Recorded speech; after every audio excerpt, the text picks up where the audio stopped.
Good afternoon, everyone, and happy Sunday. My name is Xanaris, or as some of you may know me as Daniel, and welcome to Something Wicked. So, before we begin today, here on Frankly I Don't Give a Fork, we want to take a moment and get back to our grassroots of Something Wicked. Before we prick our thumbs and prepare for something wicked to come, we're going to do some decompressing. And today, I'm going to be doing a little bit of reading from the 1926 book of Winnie the Pooh, which is now in public domain. I would also like to mention anything after 1928 is not. So, for those of you who are interested in doing the same thing that we are doing, please make sure that you're using the 1926 version. There are characters that do not apply to the public domain as of yet. With that being said, I would like you all to get something warm to drink, sit down, relax, and just listen to us for just a moment. Oh, and forgive me, I started without my headphones in or anything else because I'm a crazy person. How's your Sunday going, by the way? I hope it's going well. Let me put up my settings. So, today, we're going to be talking about some things that are very personal to my heart: mysterious disappearances. Why are they personal to me? Well, there's a few reasons for that. I am, I have lived with a constant fear as a young man of disappearing. Don't ask me why. It's just always been a fear in the back of my mind. One of those things that once you start to go and read up on and you start to see more information about, it gives you the heebie jeebies. So this one's a little bit personal. But before we start that, I would like to read to you chapter 1, in which we are introduced to Winnie the Pooh and some bees. And the story begins. Here is Edward Bear coming downstairs, now bump, bump, bump on the back of his head, behind Christopher Robin. It is, as far as he knows, the only way of coming downstairs. But sometimes he feels there's really another way. If only he could stop bumping for a moment and think of it. Then he feels that perhaps there isn't. Anyhow, here he is at the bottom and ready to be introduced to you. Winnie the Pooh. When I first heard his name, I said, just as you're going to say, but I thought he was a boy. So did I, said Christopher Robin. Then you can't call him Winnie. I don't. But you said, he's Winnie der Pooh. Don't you know what der means? Ah, yes. Now I do, I said quickly. And I hope you do too, because it's all the explanation you are going to get. Sometimes Winnie the Pooh likes a game of some sort when he comes downstairs, and sometimes he likes to sit quietly in front of the fire and listen to a story. This evening, what about a story? Said Christopher Robin. What what about a story? I said.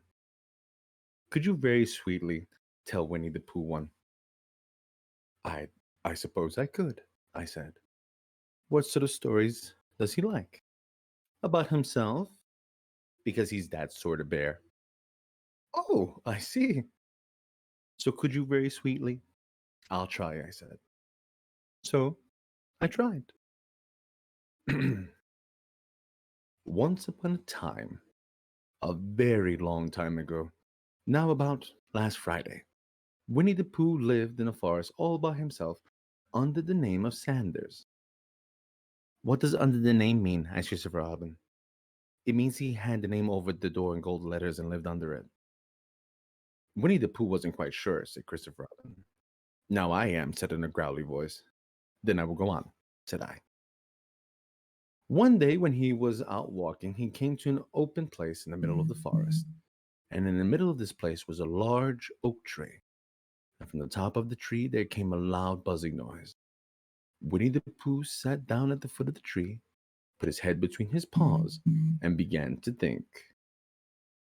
First of all, he said to himself, that buzzing noise means something.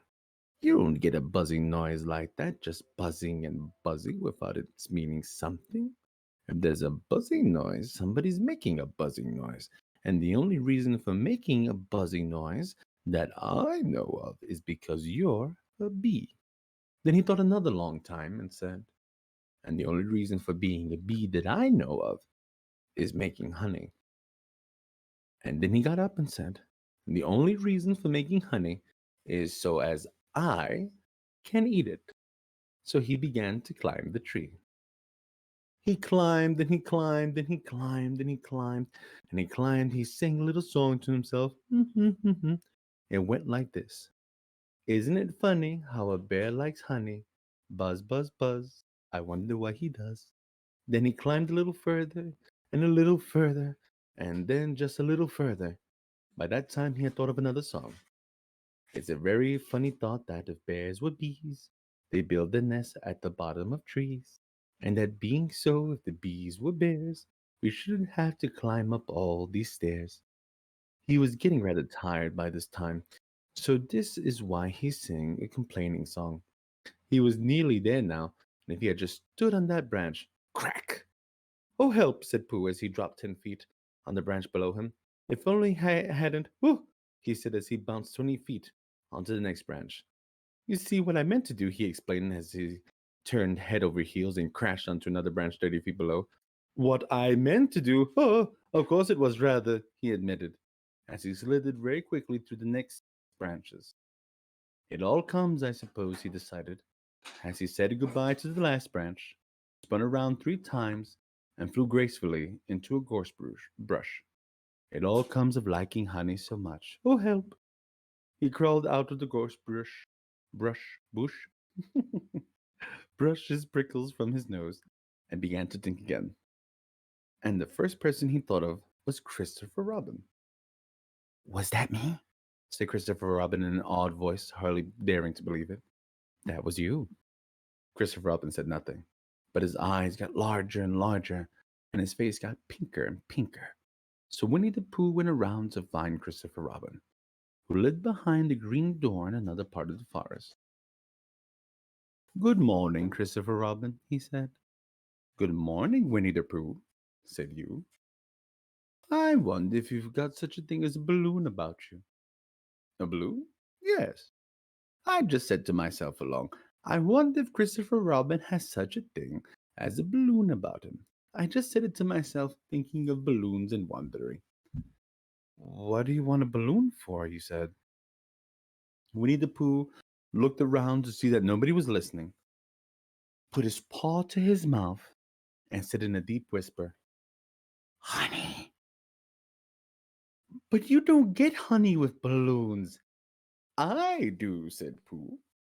Well, it just so happened that you had been a party the day before the house of your friend Piglet, and you had balloons at that party. You had a big green balloon, and one of Rabbit's relations had a big blue one, and had left it behind, being really too young to go to a party at all. And so you brought the green one and the blue one home with you. Which one would you like? Asked Pooh. He put his head between his paws and thought very carefully. It's like this, he said. When you go after honey with a balloon, the great thing is not to let the bees know you're coming. Now, if you have a green balloon, they might think you are only part of the tree and not notice you. If you have a blue balloon, they might think you are only part of the sky and not notice you. And the question is, which is most likely? Wouldn't they notice you underneath the balloon, you asked? Oh, they might or they might not, said Winnie the Pooh. You can never tell with bees. He thought for a moment. I shall try to look like a small black cloud. That will deceive them. Then you had better have the blue balloon, he said. And so it was decided. Well, you both went out with the blue balloon and you took your gun with you, just in case as you always did. And Winnie the Pooh went to a very muddy place that he knew of and rolled and rolled and rolled until he was black all over. And then when the balloon was blown up as big, and you and Pooh were both hmm? When the balloon was blown up as big, and you and Pooh were both holding onto the string, you let go suddenly, and Pooh Bear floated gracefully up into the air and stayed there, level with the top of the tree, and about 20 feet away from it. Hooray! You shouted. Isn't that fine? Shouted Winnie the Pooh. What do I look like? You look like a bear holding on to a balloon, you said. Not, said Pooh anxiously. Not like a small black cloud in the blue sky? Not very much. Oh, well, perhaps from him up here looks different. And as I say, you never can tell with bees. There were no wind to blow him nearer to the trees, so there he stayed. He could see the honey, he could smell the honey, but he couldn't quite reach the honey.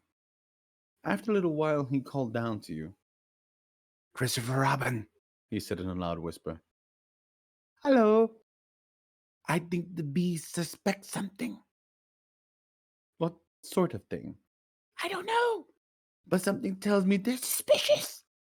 Perhaps they think you're after their honey. It may be that. You can never tell with bees.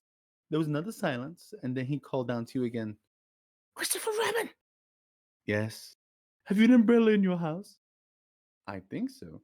I wish you'd bring it out here to walk up and down with it and look up at me every now and then and say, toot toot, looks like rain. I think if you did that, it would help the deception, which we were practicing on these bees. Winnie the Pooh is like my players in Dungeons and Dragons. While you laughed to yourself, silly old bear, but you didn't say it out loud because you were so fond of him, and you went home for your umbrella. Oh, there you are, called Winnie the Pooh.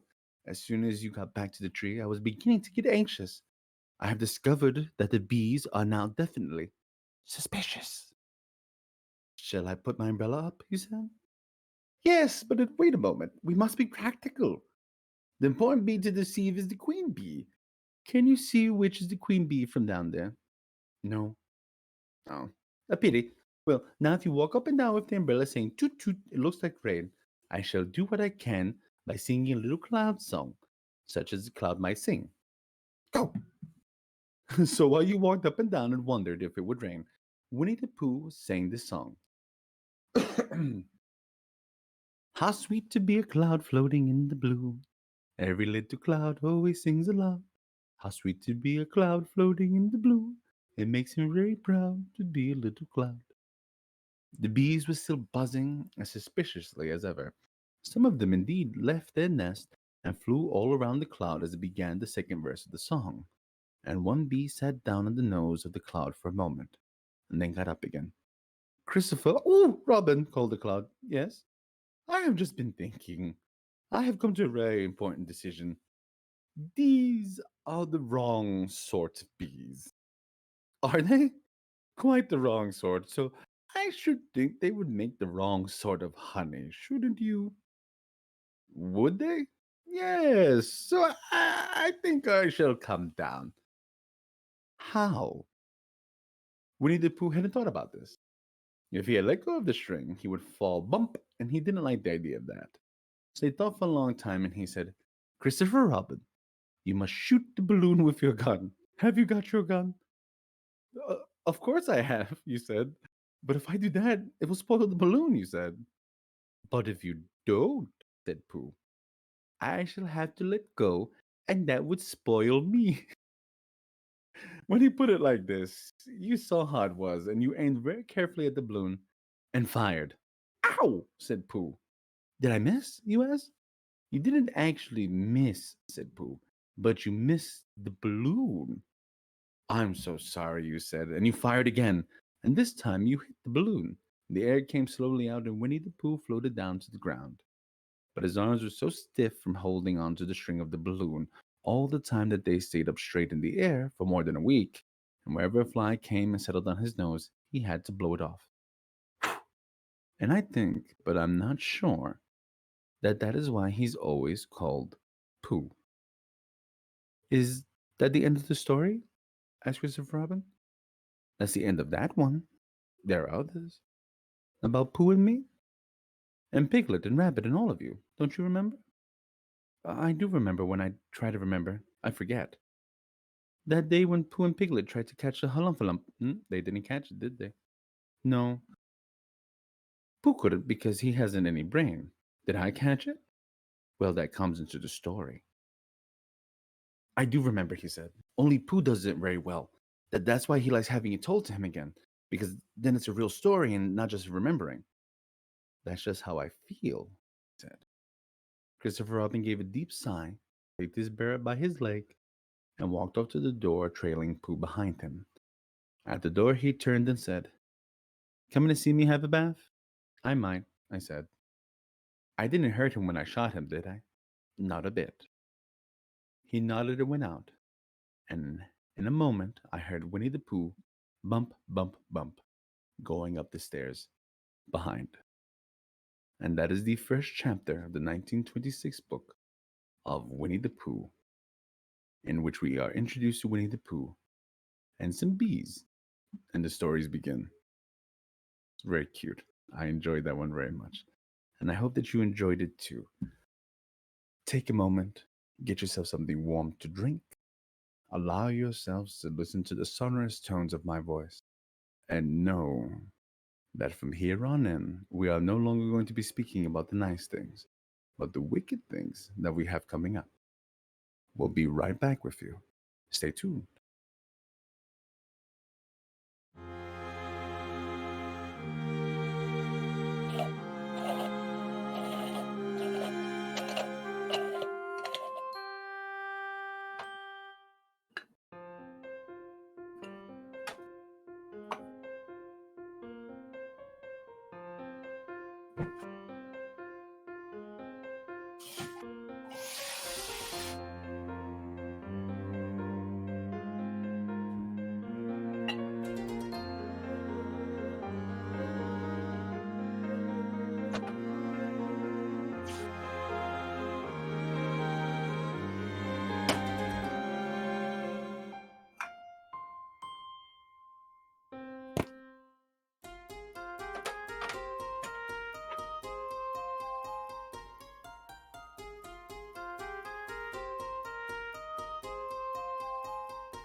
Welcome back, everyone, to Something Wicked. I am your host, Daniel, and today I am accompanied by Miguel. Miguel, say hi. Hi. I'm not sure if Hello, my everyone. editor is in screen. They are. Ah, and Madam Editor, M, who is going to be here present for this little wicked tale. So, we are coming back to where we started. Horrible occurrences and disappearances that nobody really understands. People that go missing for no reason whatsoever, and in many cases, disappear without a trace, just like smoke. Now, by chance, guys, have you heard of any cases like that in national parks of people that just poof out of existence? There's lots of Not docu. really. I don't I know I any haven't. by on hands, but I mean, there's tons of Yeah. those like shows that are late at night Oh yeah, solves oh yeah. cases. So Some funny thing, unsolved mysteries. unsolved mysteries. Ah, yes. Now I will go and tell you the weirdest thing about all of this is that just in 2017, the top 10 national parks by 2017 that had search and rescue missions through November. Excuse me.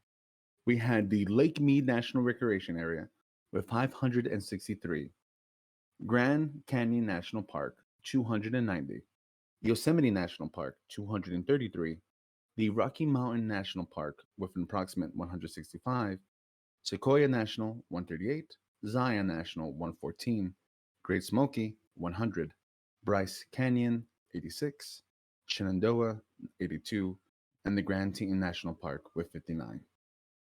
That is an alarming amount of cases. So alarming that there are people that believe that there are creatures and things inside of our national parks, to the point that we have people that have created something called the Missing 411.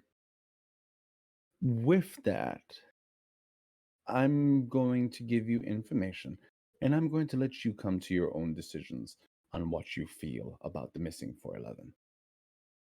It was started by a gentleman. I'm not going to call his name. You guys can look up on him because once I started to find some information on him, I wasn't too impressed.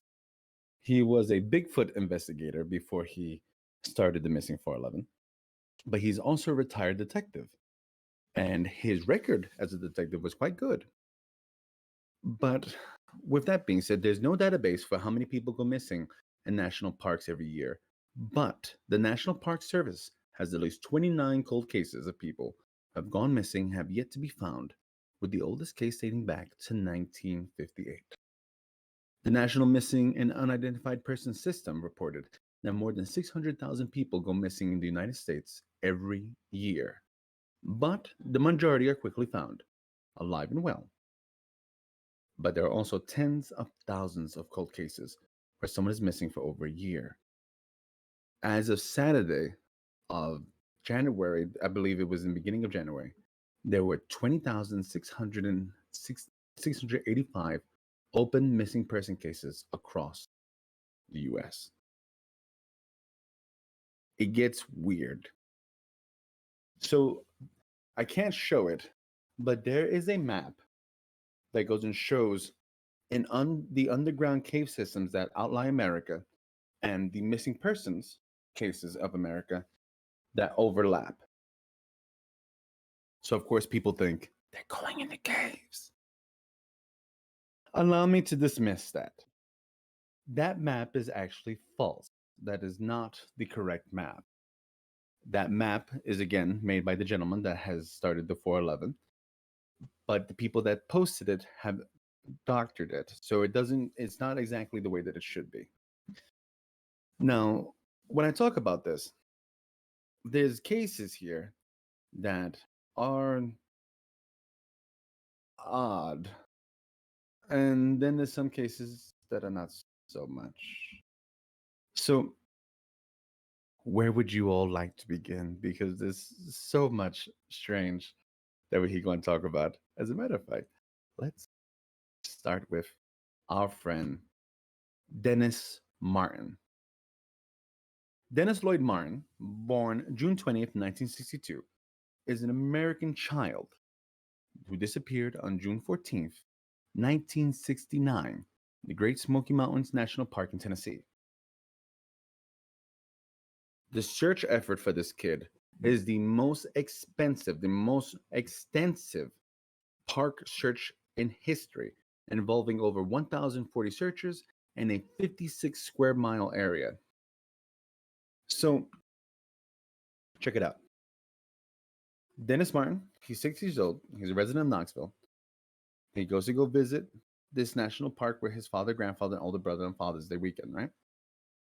The camping trip is a family tradition with the Martins. They hike from Cades Cove to Russell Field and camp overnight. The next day, they hike to Spence Field near the Appalachian Trail, where they plan to spend the night. Matthew disappears on June 14th.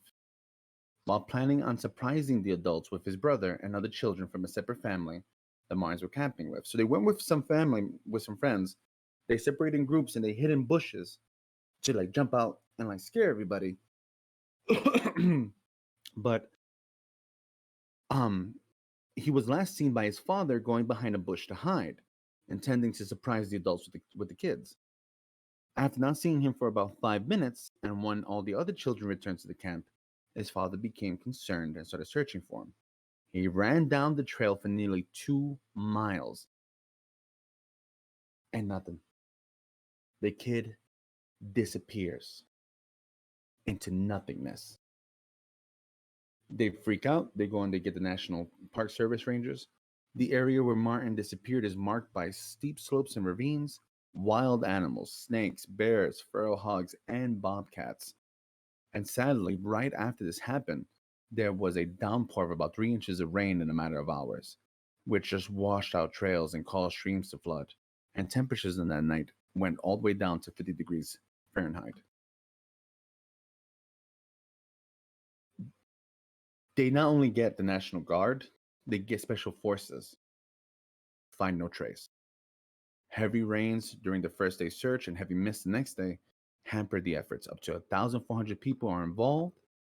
Footprints were found in an area but dismissed as being Martin's and determined by park officials had been left by a Boy Scout participating in the search. The child-sized footprints led to a stream where they disappeared. The tracks indicated that one foot was barefoot, while the other was in an Oxford or a tennis shoe.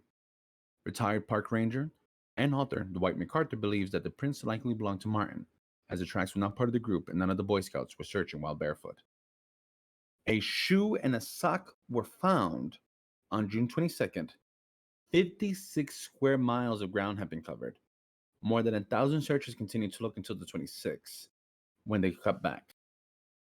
The search is abandoned on the 29th and is officially closed on September 14th, 1969. And as of 2021, it is considered the largest search in the history of the Great Smoky Mountains. Dennis's father offered up to $5,000, which in equivalent now to inflation is $35,286 for information. And then it gets odd. A few years later, a ginseng hunter, believe it or not, that's actually a thing. A ginseng hunter who was illegally finding ginseng says that they discovered the scattered skeletal remains of a child in Big Hollow, Tremont. He kept defying to himself until 1958 because he was afraid he'd be prosecuted for illegal ginseng. They go search for the kid, and nothing. It was so bad, the search ended so badly that the National Park Service had to review and amend its policies on searching for missing people. So, this is the thing that really kind of gets odd. Because one big thing about the 411 is that they don't want to go and place it as, oh, aliens just kidnap people, or they kidnapped by Bigfoot, and yada, yada, yada, yada. Which my favorite theory is that Bigfoot has hypnotic powers and can make you forget your memories. Somehow we always come back to Bigfoot on Yikes. this channel. I don't know how this keeps happening. But most people think that he's attacked by a bear and carried off. Other people think that he dies from the elements. But then there's the odd third thing. The third thing is that people believe that the child is abducted and taken out of the park by something or someone. And his father was actually a proponent of the big third theory.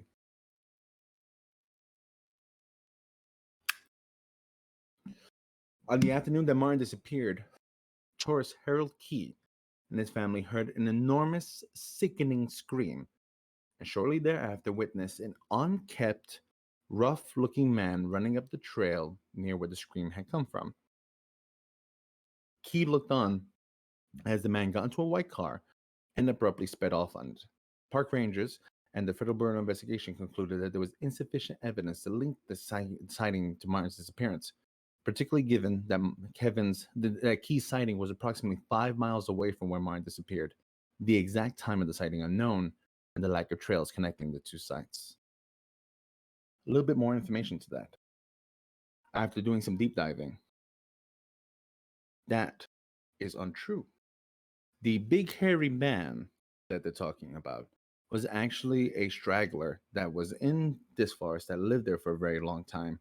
And people knew who he was, but from my understanding, he was miles and miles away from where this kid was at. And of course, he became the scapegoat. This is where it gets odd. These little things that we'll go on, we'll talk about as we continue. And also, so what do you guys think about that? About a kid just disappearing off the face of the earth? Happens way too often. Why would they bring a kid to the forest like that, though? I guess that's kind of where my mind goes to as well. Well, It just always seems like such a dangerous place for everybody. I mean, It's it's a pastime going hiking in the forest, doing a family event together, going for a Yeah. picnic. It's like saying, "Don't leave your house, kid. Stay inside all the time." I was an indoor kid. when exactly did this disappearance happen? Like what year was it? I will tell you. This happened in 1969, June 14th, 1969. Okay, well, I mean, people today still very outdoors like.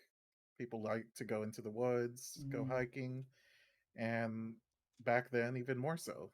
So it's not really that surprising that they would take a whole family out Yeah. to go into the woods, go hiking. You know, with that being said, that's a good segue for our next group of people, the Cowden family. 7.5 months after the Cowden family were reported missing in 1974, they had gone camping in the Siskiyou Mountains in Applegate, Oregon, over Labor Day weekend in 1974, but failed to show up for dinner at Richard Cowden's mother's house on September 1st. Media accounts from the time described that the campsite is undisturbed, as if the family left abruptly. Investigators later postulated they had been abducted. Their bodies were discovered in April 1975, about 100 feet from the campsite. Richard's body was found tied to a tree, while the bodies of his wife and 2 children were found in a cave with rocks sealing the entrance. 3 of them had been shot, the others stabbed. For a long time, no one knew what happened. They were just gone, just dead. And I hate to say it, there are theories that it was cannibals in the area that killed them and did not get a chance to eat them. I mean, Yeah? humans deal with tragic terribly. They will make up any excuse that they can. to make sense of a terrible thing, even though there's little evidence pointing to it. I mean, hence how we get all these conspiracy theories. This is just, unfortunately, it's probably just a kidnapping, murder, and people want more answers, so they make up more answers to make sense of it. So this one has a little bit more to it. You see, the disappearance and horrifying murder of Richard and Belinda Cowden and the two children captivated North America. 7 months after September 1st, disappearance from the Cranberry Creek area near Applegate, the Cowdens' bodies were found about 7 miles from their campsite. You see, that's one of the things. There's different ways of how this is talked about. Now, some people say it was only 100 feet. Some people say it was 7 miles. So it will be 1 year ago, that's September 1st, where Richard Cowden and his wife Belinda, and this is actually from a news article, and 7 children vanished from the campsite near the town of Copper in southern Oregon's Siskiyou Mountains. The 4 bodies were found by prospectors on April 12th, 7.5 months after the family vanished. Lieutenant Mark Keyser of the Oregon State Police has coordinated the investigation, which he says remains very active. The whole nature of the thing smacks of a weirdo, he said recently, adding that the police know a lot, but they don't feel free to discuss at this point. Cowden was 28 years old. He was a log truck driver from White City. He'd taken his family camping in the Siskiyous over Labor Day and had planned to work around his house, but plans to borrow a truck he needed have fallen through. So they went camping. And on Sunday, September 1st, Cowden and his son David went to the camp to Copper to buy milk. And at 9 a.m., none of the family was reported alive again. Now, this is kind of how it gets chronologically wise. Cowden returns with David to the camp. The family went swimming in the adjacent Cranberry Creek. Short time later, probably before noon, family is abducted, probably at gunpoint, and most likely by somebody they didn't know. They assumed that they were driven some distance away, forced up the steep slope where they were found, and at least 3 of them were shot. Medical authorities have been unable to determine how Richard Cowden died. It is presumed homicide, said Dr. William Brady, state medical examiner. I'm sure he was shot, even though we can't prove it. The skeletal remains of the Cowden were found on a steep hillside. The bodies of the other 3 were placed in a small cave. The entrance was sealed with rocks to disguise it and hide the bodies. We're sort of settled on our own ideas, Keyser said. Whether it's known to go to a grand jury with it is another matter. Cowden's father, who committed suicide some months ago after the family vanished, has been cleared. The family was so destroyed by what happened. The grandfather took his own life. And the last line of it is, you had to remember it was summer and there were all sorts of people in that area, so-called hippie types, a motorcycle group, and so on. He said the time lapse between the murders and discovery of the bodies has hobbled the investigation, but that some evidence will still be evaluated by his office. The file on the case long outgrew its folder and now overflows a large cardboard box.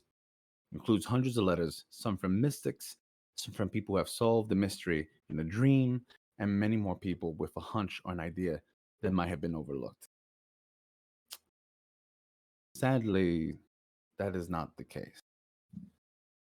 Serial killer Dwayne Lee Little admitted to his friend in prison that he had killed the Cowdens while he was out on parole. And this bastard had done this a few times. Killed somebody, went to jail, came out on parole, killed 4 people, and then got put back in prison again. And now he's now sentenced to 3 consecutive life terms on November 20th of 1980.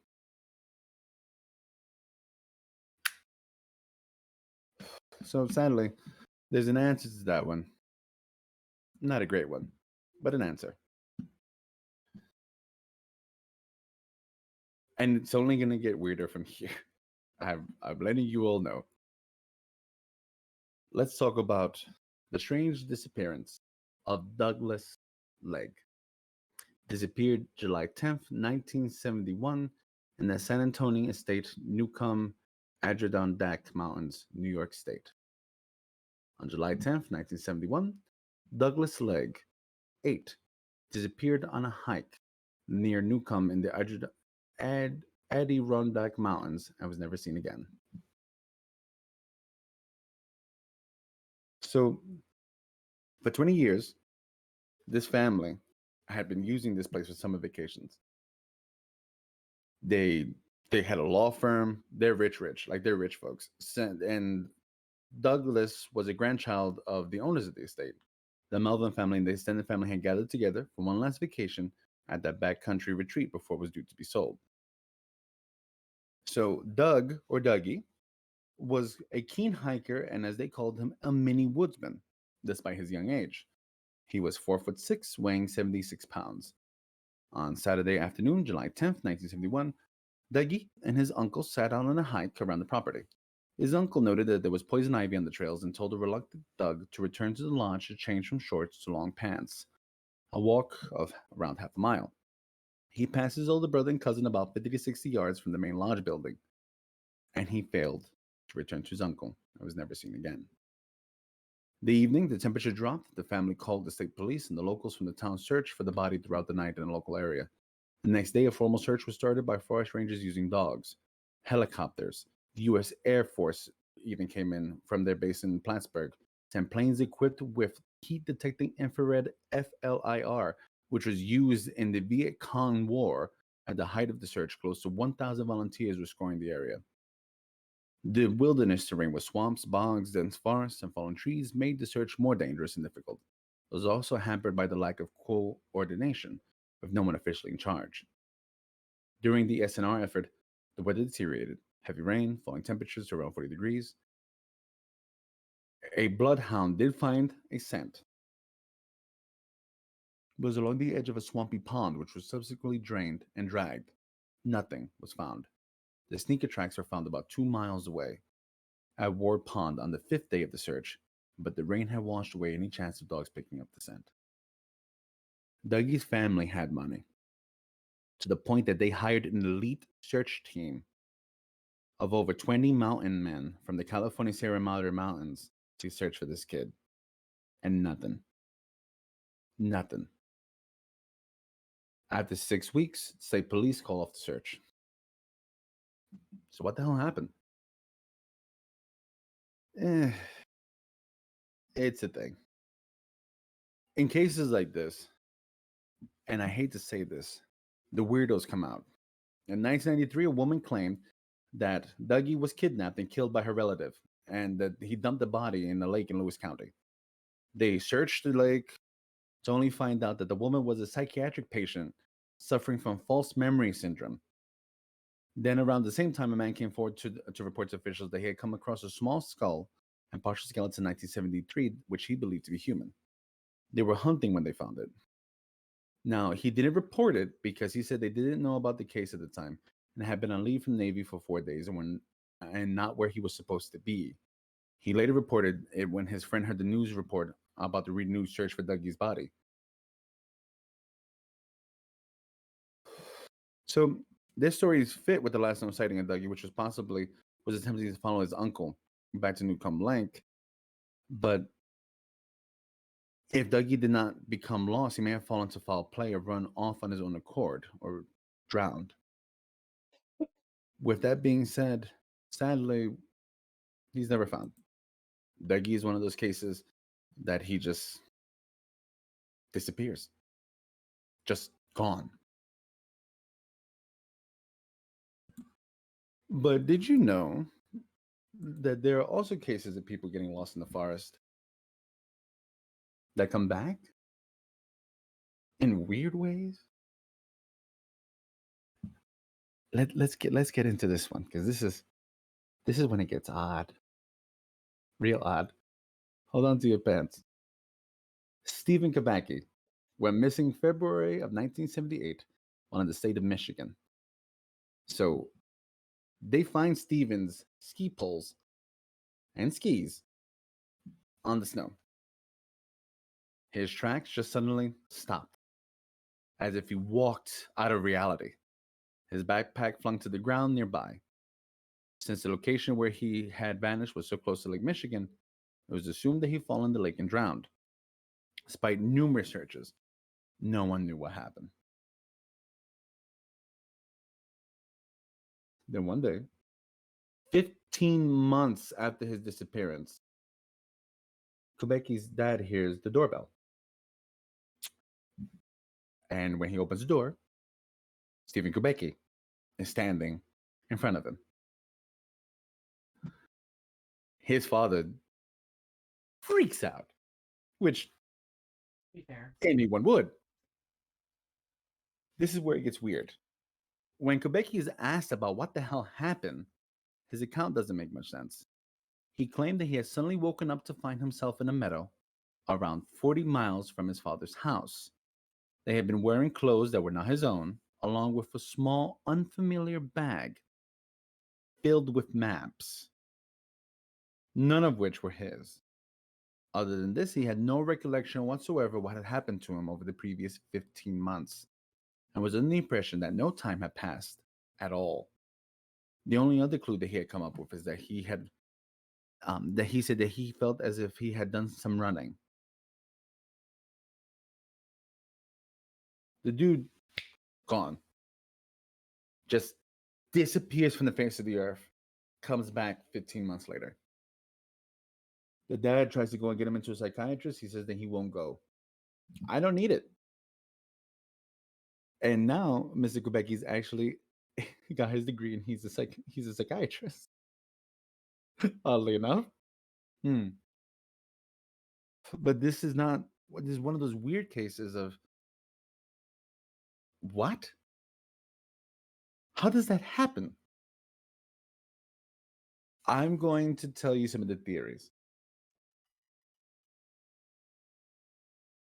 First one, that Kubeki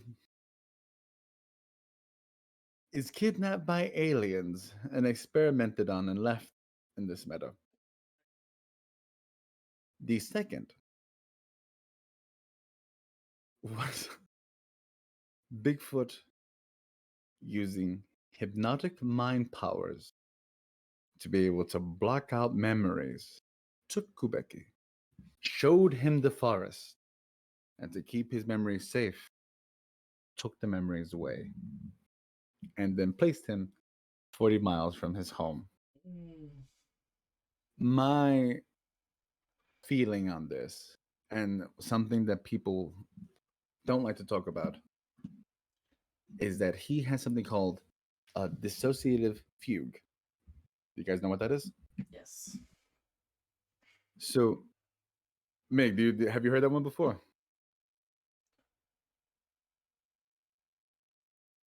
Oh, Miguel, I can't hear you. You're muted. Sorry, I couldn't unmute myself for some reason. Yes, I've heard of it before. So, for those of you who haven't, a fugue, people with dissociative fugue temporarily lose their sense of personal identity and impulsively wander or travel away from their homes or places of work. They often become confused about who they are and might even create new identities. Now, I have some stuff that's going to probably creep you all out. You ever have a moment that you've been to work really long, been a long day, and you got home and you don't remember the trip? Yeah. I actually have been diagnosed with this condition Mm. before. You experience dissociative fugue. Yes, it was after I have CPTSD. Mhm. Where CPTSD is different from PTSD, whereas PTSD is just something that has happened to you to cause a traumatic event. CPTSD is experience PTSD episode after episode after episode, and it will often your brain tries to protect you by dissociating, so you don't remember things that are going on. Usually caused by extreme stress, Yes. abuse, things like that. Yes. And can it be helped? Mm, with it's the, considered a depression, anxiety type thing. with Medi- therapy and medication, it Therapy. can be helped. It can. Mm. So for all of you who've ever been having a rough time at work and drove home and just don't remember how you got there, let that little nugget kind of go into your head because that's happened to me. It's not pleasant. It's not pleasant. I used to work for a company. We'll keep their name out of this because stuff and things. They made me work 21 days straight, and I clocked in almost 600 hours worked during those 21 days. It was an hour away from my home. I remember getting into my car finally, and I don't remember the hour trip. I got home. I opened my front door. I fell flat on my sofa, and I fell asleep. The door wide open. Miss Peaches, my cat, thankfully, did not leave the house, and she laid with me. My partner at the time and my roommate came to the house, saw me like that, woke me up, and I went over to bed. Be very careful with work stress. It is a real thing. Just throwing that out there to everybody. Do we feel creeped out enough yet? Because I'm about to go and really go in for it now. The shivers. I just hope there's more Bigfoot involved. Yes. Always more cryptids. I got a better one. It's not Bigfoot. It's robot grandmas. I did not Oh, I expect bet. to hear Oh that no, you today. weren't. So before we go into robot grandma, though, I actually do want to go and mention a case, and there will be links in our Discord for organizations that are helping. Um, Allow me just a moment, and I will be placing them into something wicked for you guys to be able to go into, because these are places that help. The link that I just posted is for the National Park Services investigative services. National Park Services investigative services. They are cold cases. They have pictures of people that have gone missing. They have some of their information, the dates that they've gone missing, and things like that. One of the things I wanted to go and do today was go and bring that up to us because you could help. If you are watching today and if you have seen any of these people, please get in touch with these places. I'm also placing another link for a place called the DOE Network, the International Center for Missing and Unidentified Persons. The DOE Network is an all-volunteer organization dedicated to bringing awareness to missing people and unidentified persons throughout the US, Canada, Mexico, Europe, and Australia. You can help us find these people. It's one of those things you'd be shocked at how many times these cases are solved by one person that decided to just pick up the phone. And one of the reasons why I mention it is because there's a case that is not very spoken about very much that I took personal warrant to. And by the way, the tip hotline for the NPS is 888-653-0009. Again, that tip line hotline for the NPS is 888-653-0009. I wanted to mention this gentleman because there is no news about him at all. And there are people that are actively talking to his friends and family on Facebook trying to find him. His name is Jong-Yeon Won. He disappears in the Grand Canyon National Park on September 17th, 2017. He was 45 years old, Asian male, 5'7", 121 pounds, brown eyes, black hair. He is on the NPS website. So, a white Toyota Camry belonging to Jong-Yeon is found from Los Angeles, California, is found at Moran Point on the south rim of Grand Canyon National Park on September 17th. The vehicle was previously seen near the New Hens Trailhead. One had no plans in this area, and he just gone. No one knows why he went. No one knows how he got there. No one knows why he just decided to go. But that's where his car was found. I mention it because it's these cases that I want to bring up. These cases that are still new at 2017. The possibility of one still being alive and well is real. It's not high, but it's real. And if you're listening, and if you just so happen to visit this website and you see this man and you have any information, please, please, please reach out. And we have other cases like Paul Braxton Fugit went missing in 1980 in the Chiricahua National Monument. He was 41 at the time. So when he disappears, he was a ranger that disappeared and just gone.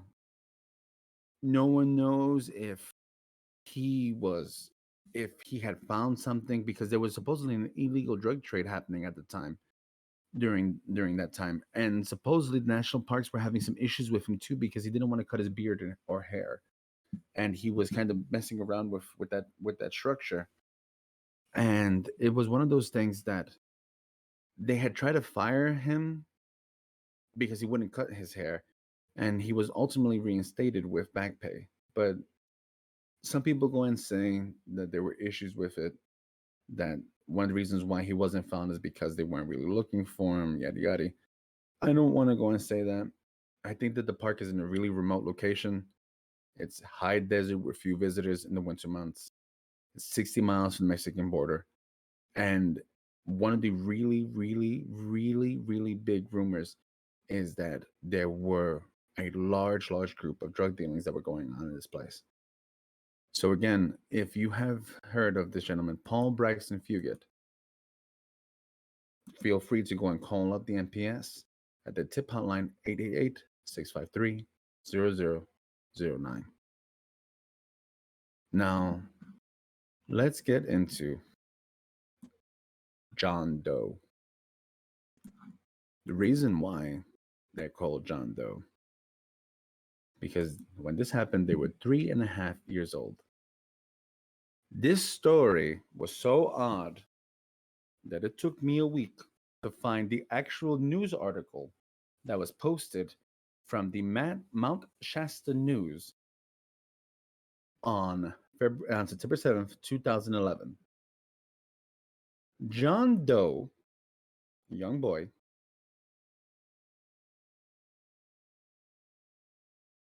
he's lost in the forest for 5 hours, gone within a second. No one knows where this kid's at. And they find him 5 hours later in bushes, stomach down, face down to the ground, alive and well. A few weeks later, John Doe looks at his grandmother and goes,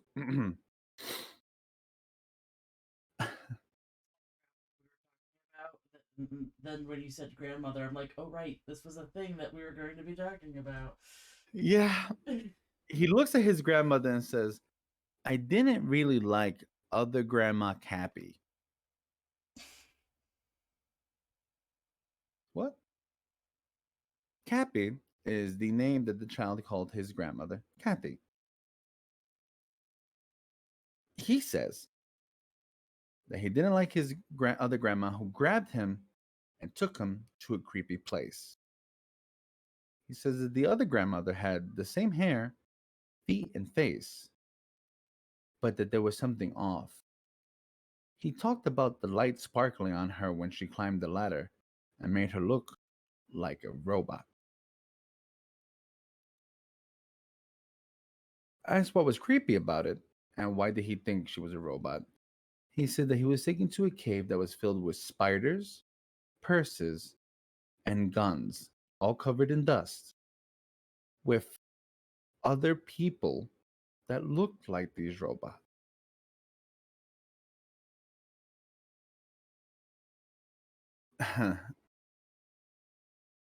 And the reason why I'm mentioning this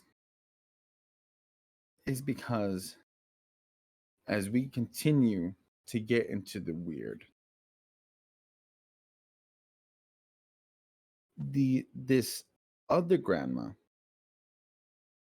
started to get really pushy and then asked him, she pulls out a piece of sticky paper, puts it on the floor, and tells the boy to defecate on it.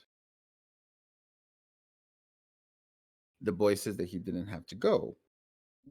And other grandma started to get very upset until she changes the subject and tells him that he's special, that he was born from outer space, and that they had placed him in his mother's womb. The little boy's starting to kind of figure out that some things were off. She told me that I am from outer space. They put me in my mom's tummy. And then she took me back to the river and said to wait under the bush until someone found me. When this happens, his grandmother feels a little bit odd. A year before, the grandmother had been camping in the same area with a friend, and while she was camping, woke up one morning face down in the dirt, sleeping outside of her sleeping bag with a puncture wound on the back of her head. And she was feeling very sick. Now, some people say it's on the back of the head, some people want to say it's on the neck, but she's feeling horrifically sick. The person that she's with is also feeling sick and supposedly has a puncture on the neck as well or on the back of the head. Keeping in mind, some people say that, some people say that part didn't happen. They thought it was a spider bite. Supposedly, that before they go to bed, they see the reflection of red eyes watching them. They thought it was deer. The grandma had completely put it off as happenstance, but the fact that the kid mentioned spiders in the cave makes her feel extremely uneasy. She calls up the dad, like, hey, like, did you hear this? And the dad says he told us the same thing, word for word. I did my best to try to believe this one with a grain of salt, to the point that I found the news article from the Mount Shasta News talking about it, about how the kid's found within the 5 hours that he disappears. I'm also going to go put up that link real quick.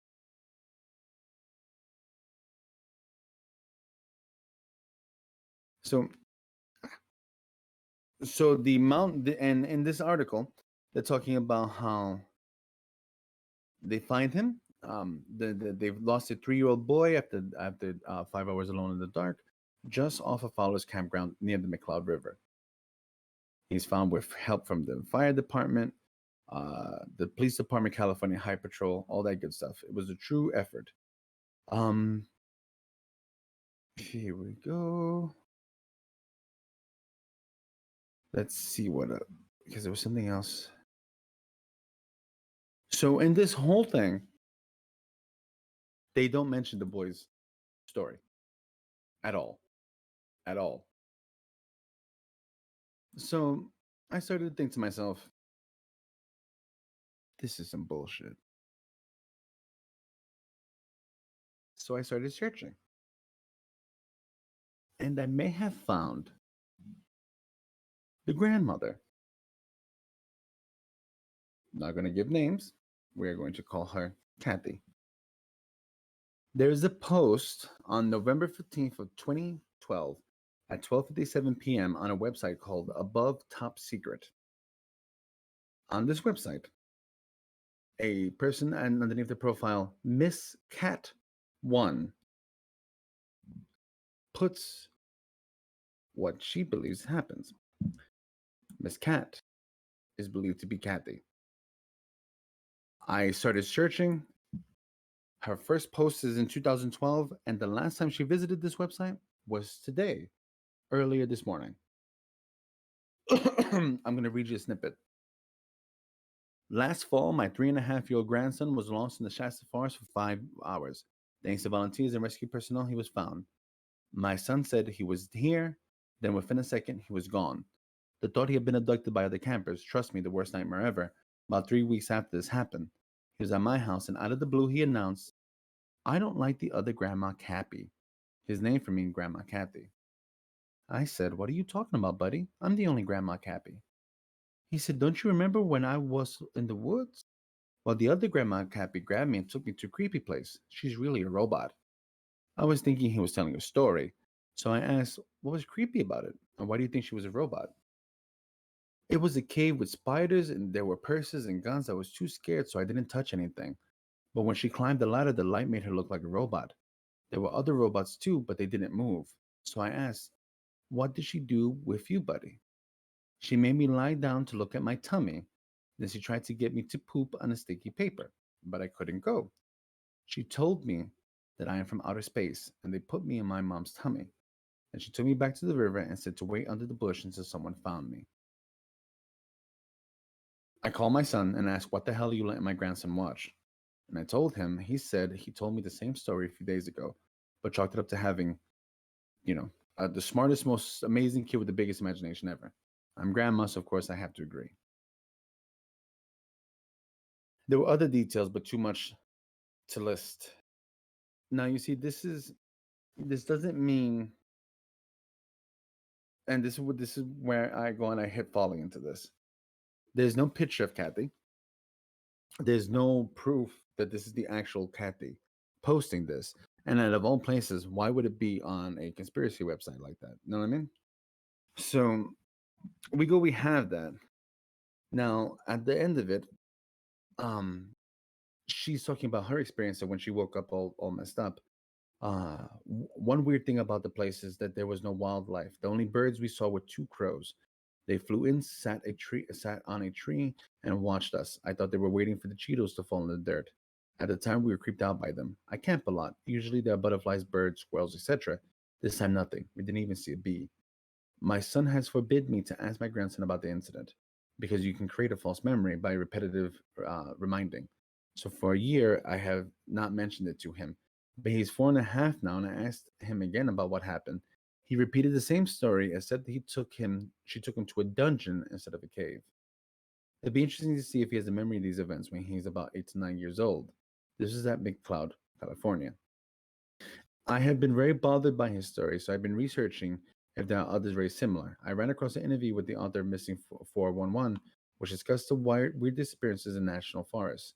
There are threads in ATS about Missing 401. In my reading about national forests, I read into a discussion about wilderness closing due to lack of funding and the Agenda 21 Wilderness Conservation Acts. The other threads about Agenda 21 also. I think my question is, what is really going on in national forests? Are they being closed off because there's a real threat living there? Are they being closed in corridor off to the limits and off limits to the public because something has taken over the woods? I wouldn't be questioning anything if our family would have not experienced unusual things in the forest. So, like I said, I did some checking. They have been posting from 2012. They last visited January 30th, 2022. Um, the last forum that they spoke in was in 2016 when they were talking about a issue with LGBTQ people and why they will be facing in the Trump presidency. So, is it the real lady? I I don't know. Is there any truth to what's being said? I honestly don't know. But the fact that I was able to go and find it, it took a hot minute, mind you, but I was able to go and find it, makes me feel uncertain. I will definitely go and say that I believe that the child was lost, did not want to get into trouble, and created the story. But what do you guys think about Robot Grandma?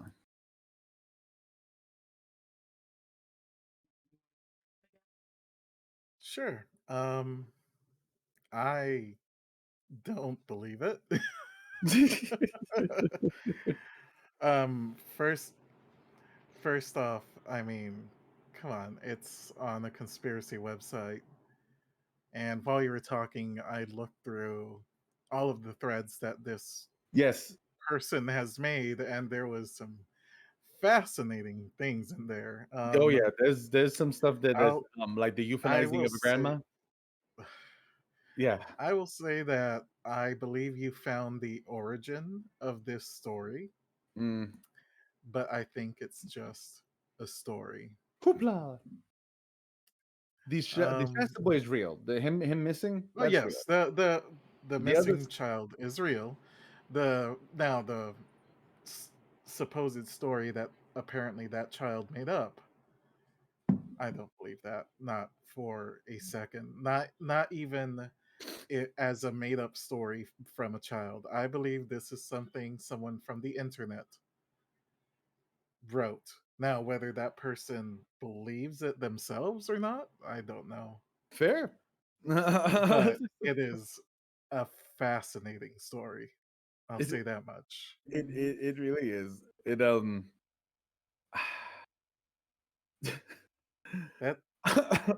That that's the problem with the internet, and we I've seen it a lot, especially on Facebook, with the whole pandemic thing happening.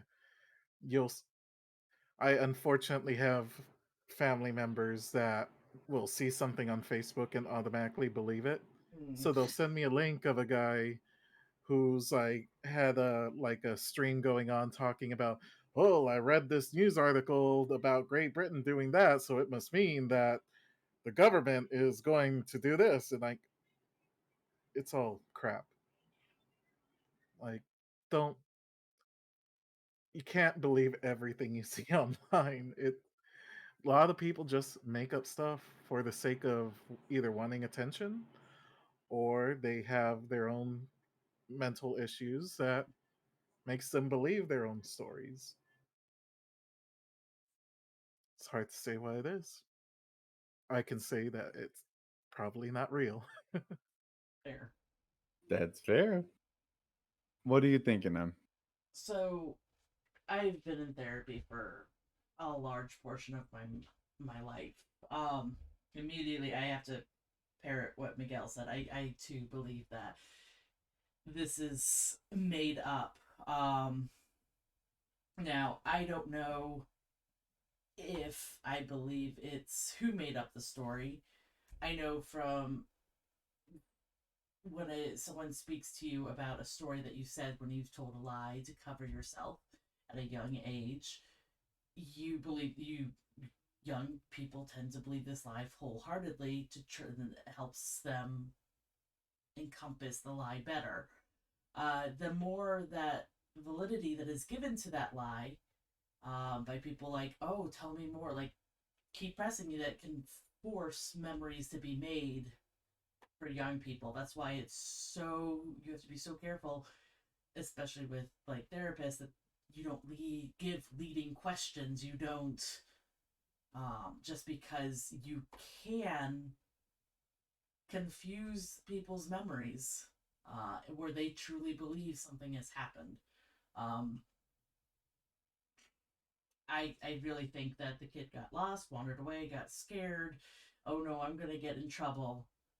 Um, and like a kid's imagination comes up with something grandiose and unbelievable. But the fact that the story was told word for word, verbatim almost, as the father said, stories typically change when you tell it multiple times, unless it's a lie.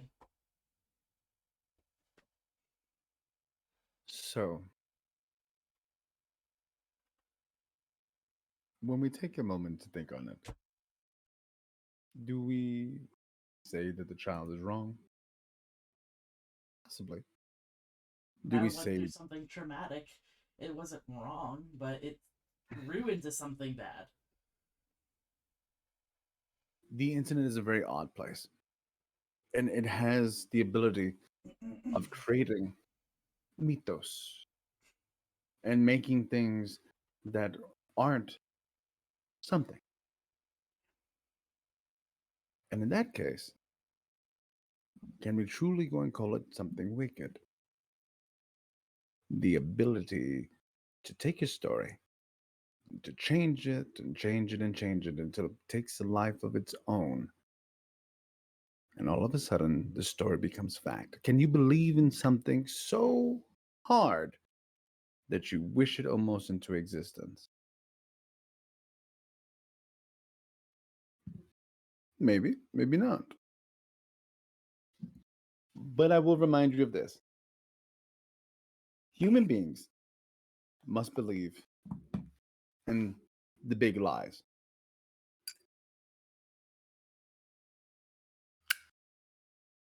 The lies of mercy, the lies of love, the lies of kindness and compassion. Because without the big lies, we don't have the strength to believe the little ones. And we believe in these things until they are reality. We believe in the goodness of people. We believe in the compassions of our brothers and sisters. We believe in kindness. Even if it is proven wrong, we truly in our hearts believe that deep down inside human beings are good.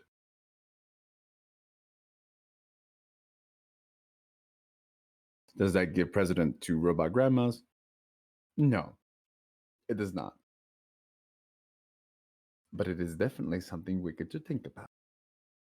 I'm so very glad that all of you were here with me today to go and speak about all these strange things and about people that have just gone into the wind and gone like a thought. I am very thankful for your presence. Thank you, Miguel, for being here with me. Thank you, Em, for sharing with me as well. And thank all of you for coming in to hear. We're back on track. And next time, we'll talk about something a little bit more odd, because I do love the odd ones. If anyone has any stories they would like me to search up on, do some research, do some looking, please feel free to go and hit us up in our Discord. I would love to hear it. And with that being said, let us all go and prick our thumbs, for something wicked this way comes. Have a lovely Sunday afternoon. Goodbye, everybody. Bye.